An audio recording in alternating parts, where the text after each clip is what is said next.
Kamana inya ka koro watieko nikech koro thuolo mayo wangwa. Yes. Ntiere jod bura mamoko, human rep mamoko mabende wacho ni seyo gineno kaluore kod omenda mar ngaf mabende giwacho ni tin. Inisenyiso ni in at 95%, in yori kwana tamalo procho kod abich.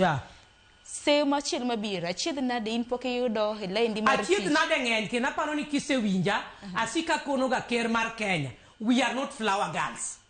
A county MP marito more than 5 constituencies.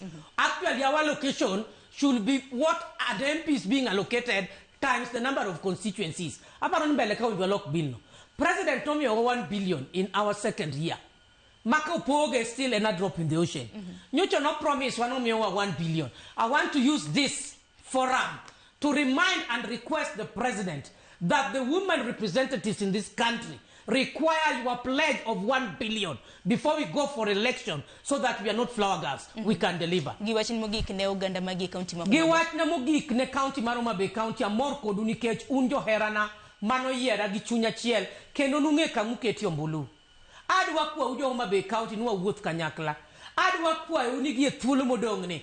Uye mondo mi wa engage together mondo feedback umeya wa makre kanyakla chiel mondo tije mana sengo na dhitimonu amed timo gi chir ka uluwo toka to kendo ka unyisa kuonde munyanyon to kendo kamba somo katiba abiro tiyo ni gi chunya chiel iluongo ni ben suda sudo kaka sa sudo mondo wachak pango depe wachon achiel gi nus oselanda ane woman rep 2027. Erokamana inya daktari wagoni erokamana inya iwacho ni joma nigi itgi owinji joma nigi wenge gi bende honene donge erokamana inya kumbiro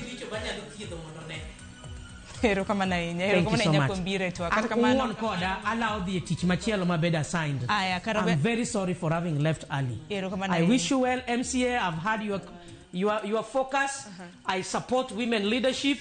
And she just whispered to me she comes from Homa Bay. I don't know why you decided to choose Homa Bay people. I don't think this was the right panel. I beda mondi mondaka yo Martin. Nyakoronga juanga dakika skada ngwen tok sari marukinyi. Waka yo Martin kata kamane okang marariyo pod antire ka gi wakili kanyakla koda Lydia mabende pod adhi godo nyime gi chala mano mar piny Kenya. Dr. Joyce dhi herombe mamoko manyaka odhi gi sani. Waka yo Martin kigdi mabora.